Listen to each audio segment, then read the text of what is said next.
Hi, I'm Spenta. I'm a cultivator, I'm a nature fan, and today I'm standing by my 12 o'clock perennial herbal garden. This is a culinary garden along with a 12 o'clock garden that actually grows salad and different produce throughout the year. This is a perennial garden that stays green all year round for me. I live in USDA Zone 7. If you're new to my channel, please check out my content and hit the subscribe button. Your subscriptions, comments, and likes are greatly appreciated. This here, I'm standing by my savory plant. This is my winter savory, and behind it my chives, and to the left I have nasturtium, some daffodils, some tarragon. I will get to why I have daffodils here, and daffodils grow and come back each year also. They're perennials. Nasturtium back there, rosemary. I will take a tour of my gardens. I'd like to tell you why I'm sharing this today. I noticed that there are lots of people that are getting into gardening lately, and friends that have many questions about plants and soil and climate, types of foods to plant at what time of the year, and I'm here to answer those needs. Also, as how I became a self-sufficient gardener.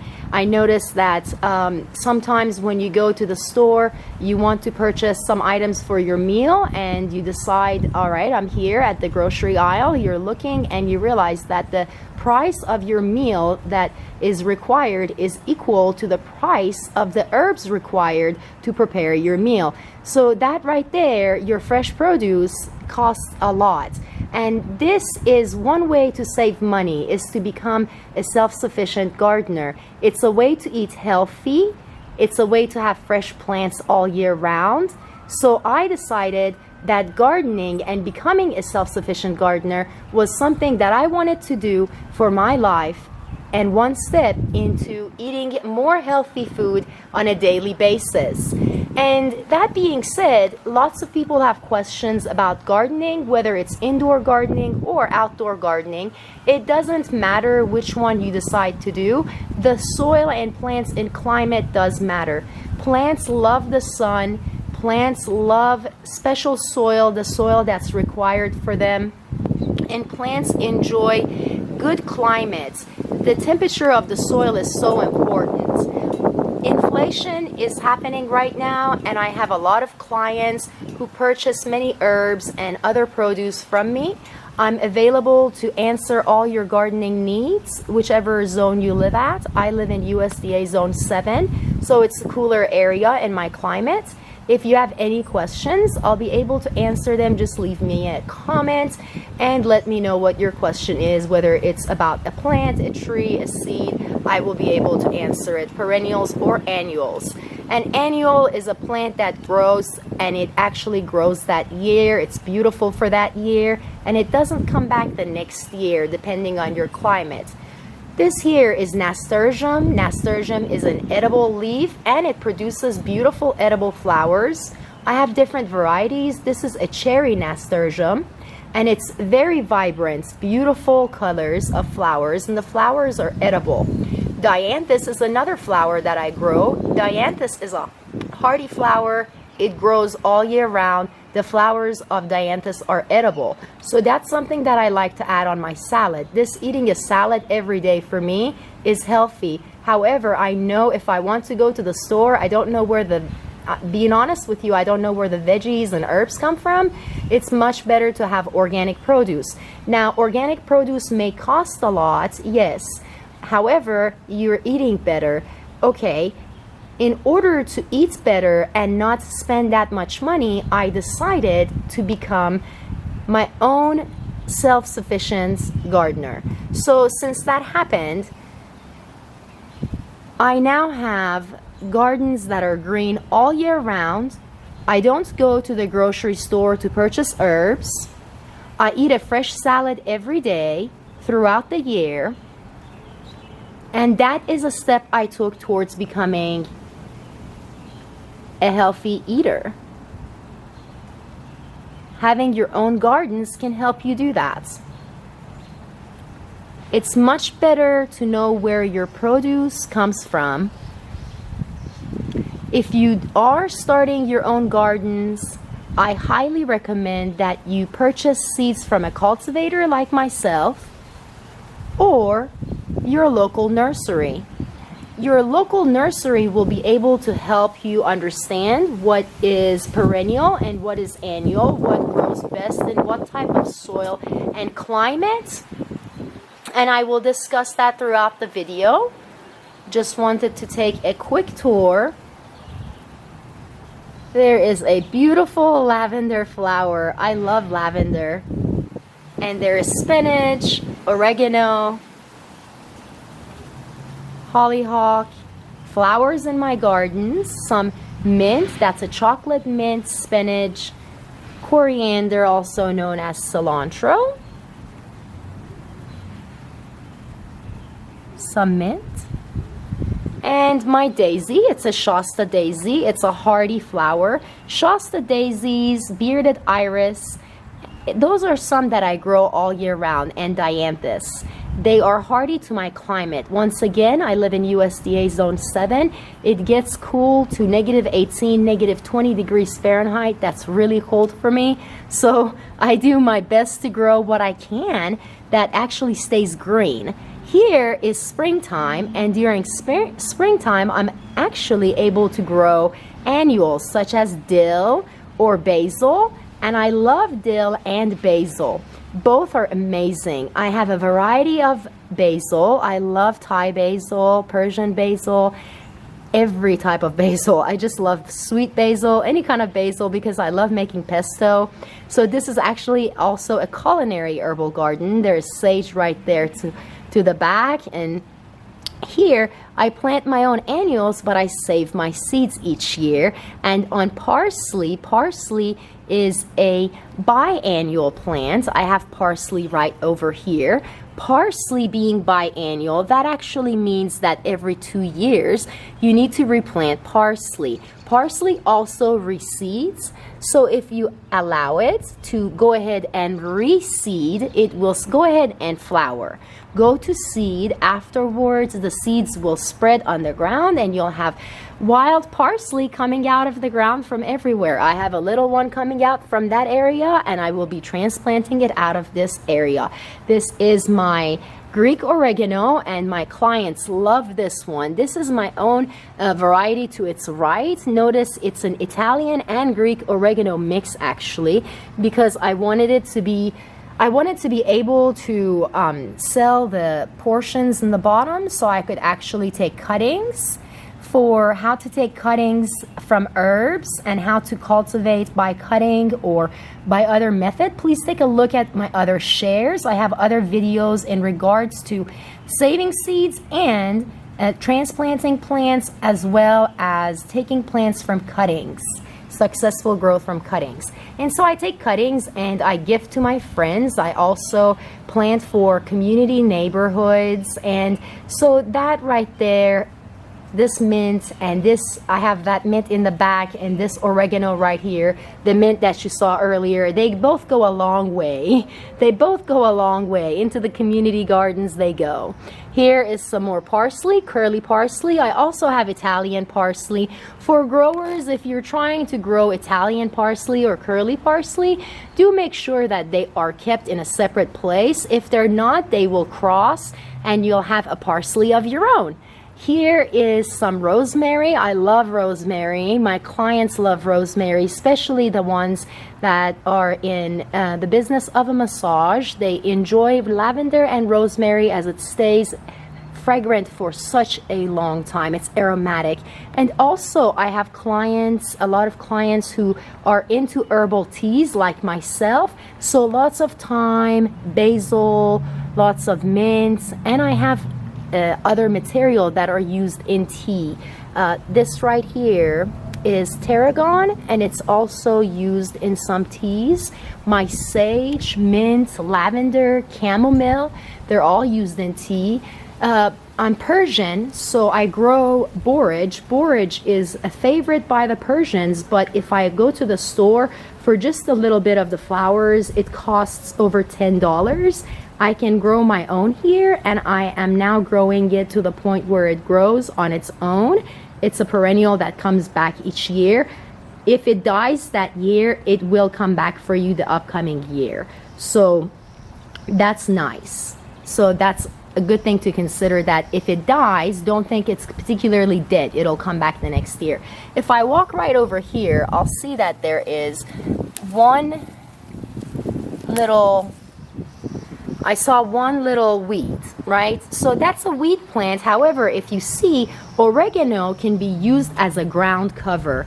Greek oregano can be used as a ground cover, or the variety I made. That back there is Italian oregano. See the difference between the leaves and how straight they grow?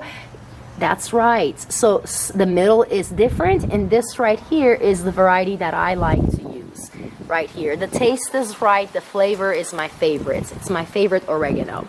And I have Bok Choy, and I also have Swiss chards, nasturtium, chives, onion chives, and I have flowers around the place. This is another variety of my daisy. It's so beautiful. And here is my tulip. We had lots of flooding lately. Tulips, queen of the night, and I have a variety of daffodil. I love cultivating daffodil. Here is my lemon verbena that I just transplanted here, and it has made it. Yay! Woohoo! So there we go. And there's some parsley. Notice my Italian parsley is way on the other side. And there's some fresh spinach and thyme. So here we go. So I have a lot of herbs just in this particular garden that are up right now at the springtime, and more herbs will be coming up. Also, there are basil seeds down in this particular garden, so I will have basil all over the place, and some more cilantro, which is coriander, and some more parsley will also be coming up. Edible flowers and edible annuals I highly recommend for the gardens. You can keep the nasturtium seeds and replant it the next year. It only costs a few dollars to buy from the store. It's less than $5 for a lot of seeds, and you can have a lot of fresh food. I highly recommend that you purchase the seeds from a local nursery. You could purchase, I noticed a lot of friends that mentioned and had asked me for tips.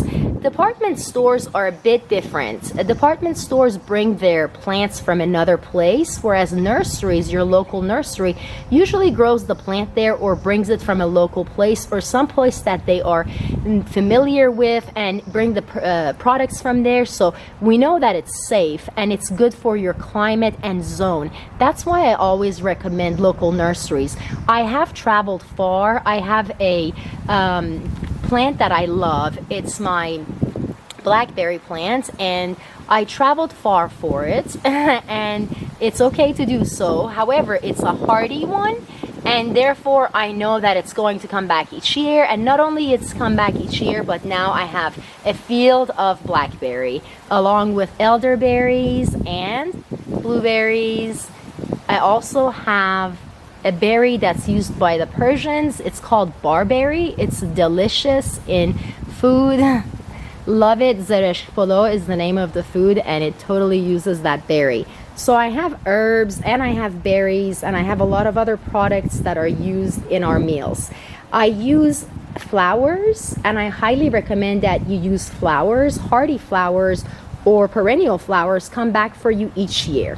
The reason I ask of you to grow daffodils or daisies or tulips, well, a lot of time daffodils, I do concession. Okay, so concession planting is when you plant at different times to get a different plant. So maybe for every 2 weeks back to back, I will plant a daffodil.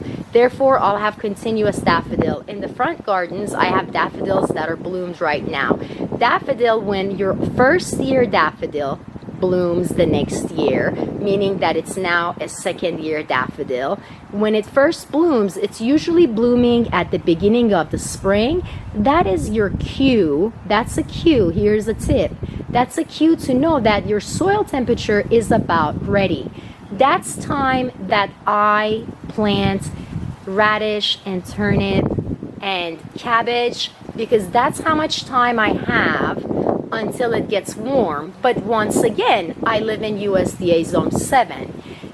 Daffodil is usually what brings the spring up in many locations. So daffodil, if you're one of those people that lives in the climate that daffodil is a spring, if it's a spring bloomer, if it says hello in the spring, that's a cue to know that your soil is starting to get ready to plant some plants, such as nasturtium and any other herb that you see here in my gardens. I also grow rue and sage here. There's a different variety of sage. And tulips, daffodils, and any other plant that is a flower actually will produce, it helps you have more products. Why? So to me, it brings in butterflies and bees earlier. So that is a pollinator. You want pollinator for all your plants. So maximizing pollinators has actually helped me grow my gardens a better way. And my soil is special soil. I have my own compost. It's organic. I only use leftover vegetables and fruits and grass, cut off of grass and manure, so it's very fresh. And over here you'll see there's a field of spinach, and it'll continually grow, and I'll put seeds of spinach down every 3 weeks, because that's, and I put a lot of seeds down. Spinach is something that enjoys cool weather, so is nasturtium. I tell you, the sun, the climate, and the type of seed you have has a lot to do with your yield, along with the type of pollinators. I cultivate my own peppers, and I do that all year round. It's different to use your hand method to cultivate 2 peppers, to pollinate them, than a bee. That's the natural process. So I always go for the natural process if we can get it. That's why I like outdoor gardening. If you don't, and if you have indoor gardens, you're going to have to use a different method to pollinate your plants. For that, check out my other shares as to how to grow indoor plants successfully. All right, let's move on and take a look and discuss how to start gardening, or how to start planting, where to start, and what to start with. Well, one of my suggestions is to find out what items you like to eat, or what you like to grow. Is it for, its purpose is for beauty? Is the purpose for food? Is the purpose for tea? So if it's to consume, which hopefully you're looking at this because you're looking at gardens to be beautiful, or for gardens to be able to consume food from your gardens, or just to have something that smells fragrant. Maybe you're not into eating herbs, but I would like to tell you this: if you have an herbal garden, once you walk around it, it's fragrant all year round. So if you have a perennial herbal garden, it's fragrant all year round. It has that to offer you. So if you want a ground cover, definitely recommending sage, winter savory, oregano, rosemary, lavender, mint. Those are great ground covers. And for sage, which is one of my favorites because it's used in everyone that I know likes sage. It's such a big one in culinary uses. And sage is great because it's hardy to my climate. So it does like the sun. So keep that in mind, that all your plants do like the sun. If you live in a cool climate and you have any type of heat left at some point, maybe 2-3 months of warm weather, I do encourage that you bring your plants that are like this, your herbs, to see the sun on occasion. However, if you have indoor plants that are only for indoor uses, I do not ask that you bring them outdoors, as you could be introducing them to weathering, and they don't like that. Or a bug could get your indoor plants and eat it. This one has been eaten by a friend, one that I raised, Bunny Frou Frou. Sure, it may not look so pretty on top. However, if I leave it, the sun hits it and I have brand new growth. That's my Bok Choy. Yes, Fru's favorite is Bok Choy. I'm going to turn this. There is my cilantro, lavender, nasturtium. There's dianthus. It's an edible flower. I put it on my salad. So I am growing a salad garden. My herbal garden is also a salad garden. This one that I'm sharing with you today. I have other herbal gardens. And here are some other herbs that I'm growing. They're Persian herbs that I'm growing. There we go. Here's that share. Some trees that I will be transplanting that I pulled out of the ground. Sometimes the squirrels are your best friend. They bring in some plants that you actually like to grow, and you're saying, ooh, if I purchased that tree from a store, it would be really expensive. So sometimes they can be your worst enemy can be your friend. You never know in nature. Here we go. There is some soil, fresh soil for me. And right here I have potatoes growing. Potatoes. And over here some more nasturtium. Nasturtium's now growing wild because if I let it seed, as I mentioned with you, if you let your flowers seed, most likely if you feed your soil, feeding it with whether or not it's, I use Osmocote and I also use my own compost. You could use Miracle Grow and just once in a while add some moss to your soil. Feed your soil. Don't be afraid to feed your soil. Don't be afraid to fertilize, though you do need to know what kind of fertilizer you use. If the fertilizer is for green plants or if the fertilizer is for food, it matters. The nitrogen level, the phosphate level. Here is a plant that I'm growing, and a lot of my plants are named after my friends, and this is one that's one of my favorites. It's a sun cherry tomato, and it is for my friend Mario. Here we are.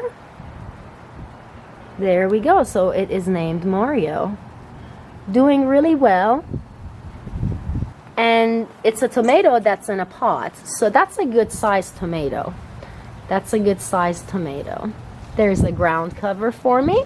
I decided this area was a little bit soggy, so I decided when it rains it gets too soggy, so I want to add ground cover. So I added ground cover. Let's walk here. Here is another one of my plants. It's also after one of my friends, Max.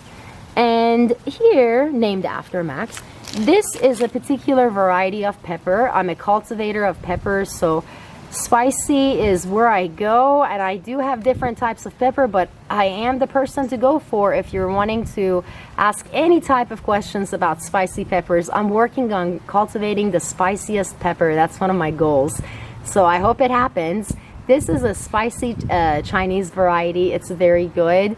And this one, the tomatoes are so beautiful. They're cherry tomatoes and they're growing really well.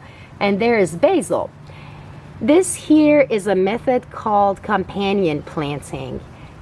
Basil likes pepper, basil likes tomato, and the three like each other.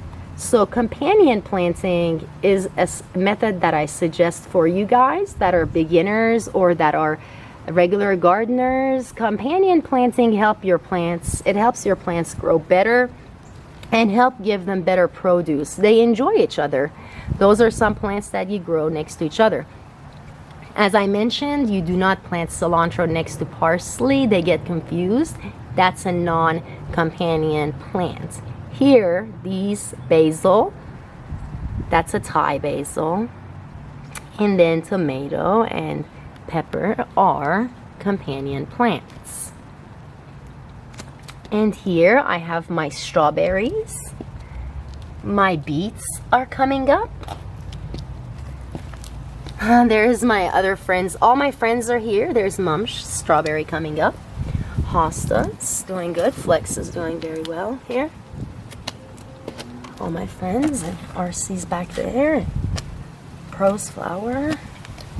And Agile. So here are some hostas. They're really hardy. I also grow hostas. That's an iris that I transplanted this particular year. Notice I have fed my iris And I have added the soil that it requires.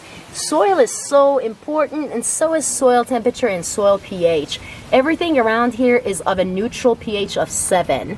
And my favorite flower here, I named it after Spenta. It's actually a columbine plant, and some more strawberries. If you're looking for a good ground cover, once again, and you're not looking to grow plants, this here is good. I did give some to my clients. It can grow all over the place, which is what some people want. It grows beautiful purple flowers and it brings pollinators in. So if you're looking for a border cover or a ground cover, I highly recommend this. This is widow's tear. And strawberries do meet. There you go. They're becoming friends, so they're rooting right there. And the hostas, and I have different variety of hostas. Back to strawberries, and my plants here, which is in a large pot. This has different soil mix, and I have also fed my plants. Sitting here in rainwater right now, I have intentions of taking this indoors during the cold season.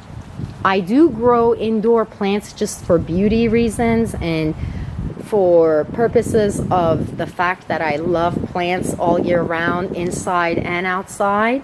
I grow them all the time. So I'm telling you, you can do it too. If I can do it, you can do it. So if you have any questions about gardening, don't feel shy. Leave me a comment and let me know. If you're looking for a plant that you like to grow in your house and you're not sure if it'll grow in your house, in your backyard, let me know. I was walking the other day in a nursery checking on a couple of things, and I grabbed a plant for my to add to my indoor collection, and a lady walked by and wanted to grab it and plant it for her house. And I asked, where are you planting? And she said she's planting that for her outside area as a ground cover. And I said, this is not good for a ground cover. It's an indoor plant. It's not an outdoor plant. So she put that right back down, and she said, I'm looking for an outdoor plant that's a good ground cover. I said, do you need full sun, or do you need part sun or shade? And she said it's for full sun. So I walked her to the right plant, and after that I had a lot of people in the nursery walking after me, and I did end up finding the plant that I wanted. But needless to say, a lot of people are wanting to become self-sufficient. They see the inflation, they see prices going up, they're wanting to eat healthy. However, they're wondering, how much money is it going to take to be healthy? And it does take time to grow gardens. Every seed doesn't grow, and it takes patience. However, once you get your gardens going, I promise you it's worth it. You'll be eating healthy every day. You'll be enjoying a beautiful area, and you'll be happy that you started a garden. It'll be fragrant all the time, and it'll add beauty to your home. I'm Spenta, and I thank you for watching my share. Your subscriptions, comments, and likes are greatly appreciated. Happy gardening, and have a beautiful day.